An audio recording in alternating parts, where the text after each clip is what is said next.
Hello everybody and welcome back to another Lateral Thrills video. Today we are talking about my most anticipated coasters of 2023.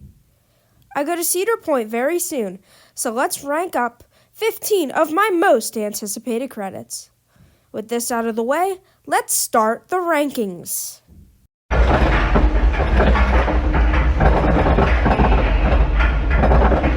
Starting with number 15. Maverick. This is an Intamin Blitz coaster at Cedar Point. This looks like a fast ride with whippy transitions. Mystic Timbers was just left off for this ride, but with all of the intensity and the uniqueness of Maverick, I just had to put it in at the spot. Although the ride is short, it packs a punch with the launch lift hill. Number 14 is Banshee. This is an inverted coaster at Kings Island by B&M. This coaster is the longest inverted coaster in the world, and it should be interesting to see the differences between this ride and Batman the Ride at Six Flags Over Georgia. The ride looks like it wants to tear your head off, and hey, maybe I will scream like a banshee. Although I don't scream on rides, my mouth is usually wide open, and honestly I'm surprised I don't catch any bugs. Comment down below how you are during a roller coaster. With that tangent aside, let's get into the next coaster. Number 13 is Leap the Dips at Lakemont Park. Of course, I had to put the oldest operating roller coaster on this list. This is a side friction wooden coaster. The ride looks like it provides some unique moments with its lack of a seatbelt, but I'm willing to try this ancient ride out. This will be a historic experience for me, and I will shoot some off-ride footage and make a video giving my opinion on this ride and the other coaster at Lakemont Park. Number 12 is Storm Runner at Hershey Park. This is a hydraulic launch coaster by Intamin. The ride provides a fast acceleration as it goes through the top hat, and it overall looks like a very fun ride. There are some inversions on this ride that you can't go wrong with, and this will be my first ever hydraulic launch coaster. Hopefully it doesn't break down though. Number 11 is Valravn at Cedar Point. This is a B&M dive coaster. This ride also was the tallest dive coaster until 2019 when a Yukon Striker opened at Canada's Wonderland. Anyways, this hyper dive will hopefully have a great first drop and smooth inversions, and a harsh mid-course break like almost all dive coasters do. Wow, Cedar Point has a great collection of B&M coasters, and this won't be the last Cedar Point B&M on this list. Number 10 is Gatekeeper at Cedar Point. This is a B&M wing coaster. I kind of hinted to everyone with the last ride, Valravn. This coaster looks very graceful and is a nice entrance point for Cedar Point. Many more parks need a B&M wing coaster. This ride provides near-miss elements interacting with the front entrance of the park. I am very excited to ride this coaster when I go to Cedar Point. Number 9 is Fahrenheit. This is a vertical lift Intamin coaster.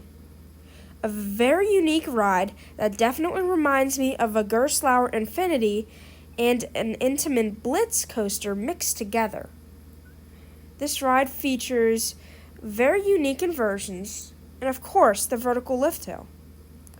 This ride has low capacity, however, and can consistently get a long line at the park, so I would hit this at the beginning of the day, and that is what I'll do when I go to Hershey Park. Number 8 is Twisted Timbers at King's Dominion. This is an RMC hybrid iBox coaster. This looks like a smaller version of another RMC on this list. Spoiler. The ride has great airtime and gives you an inversion every so often. This was a ride the park desperately needed, and I know Cedar Fair despises clones, but a clone of this at Carowinds could be a Maverick Vengeance level duo for Carowinds. Alright, enough about Carowinds. This ride looks awesome, and RMC did a phenomenal job with what they were given. Number 7 is Intimidator 305 at King's Dominion. This is an Intamin Giga Coaster. Of course, how could the most intense coaster not be on my list of most anticipated coasters? This ride looks intense and fast. I hope I don't chicken out of this ride, but if I do, at least I will get another great credit in Twisted Timbers. King's Dominion is a nice park, and I am excited to go there this summer. Number 6 is Orion. This is a B&M Giga Coaster at Kings Island. Although this looks like the weakest Giga Coaster, it looks fun, and I won't chicken out of this one like I might do on I-305. This ride just seems like it would be a fun ride, and every so often that is great. Not all rides have to be world class to be great, and this ride checked off all of the boxes for Kings Island. It's a Giga. How bad could it possibly be? How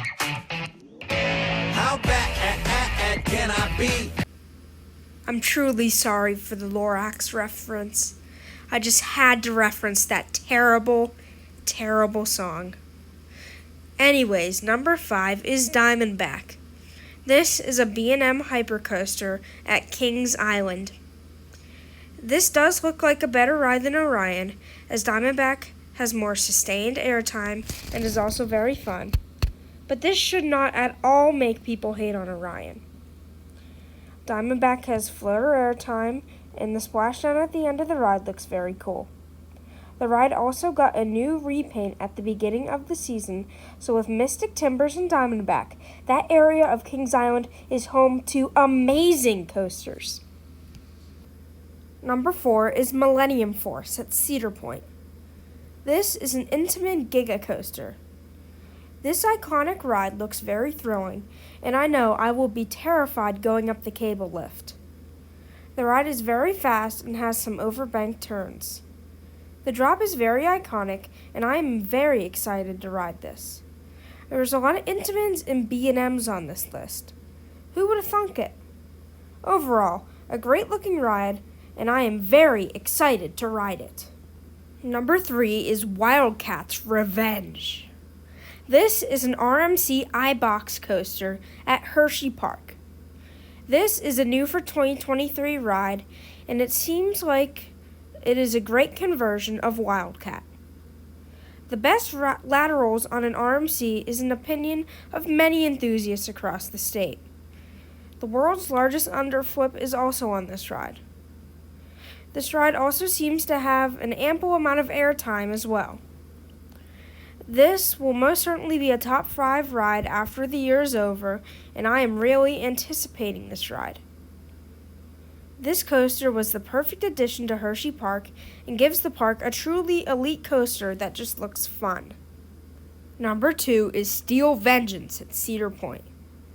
This is an RMC iBox coaster. This was made to be the greatest coaster of all time, and based on reception, this is the best coaster of all time. This is a very long ride that has great airtime mixed in with inversions, like Twisted Timbers I mentioned earlier. It is a hyper-hybrid, and it was the first hybrid coaster to surpass the 200-foot drop mark.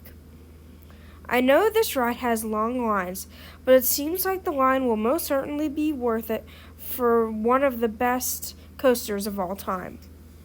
This will most certainly be in my top 3 after the year is said and done, but no coaster has made me more anticipated than number 1, and it is the Beast.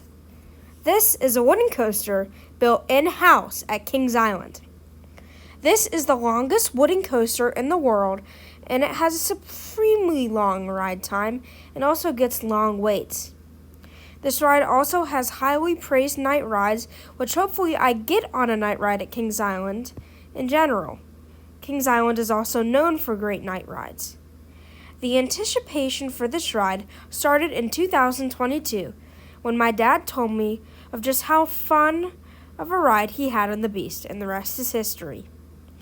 This ride is very legendary with the 2 lift hills and a famous helix. This is most certainly my most anticipated coaster of 2023, and it's not even close. Well, that is it for this video. This video could get irrelevant very quickly if a ride is broken down for the day or the park I am going to gets rained out. So when we see rankings of my top coasters later in the year, more than likely, more than one of these rides won't be on the list as stuff happens and weather and sudden events can ruin plans. Well, that is it for this video. If you want to see more high quality videos on this channel, consider subscribing as it really helps me out. That is it for this video.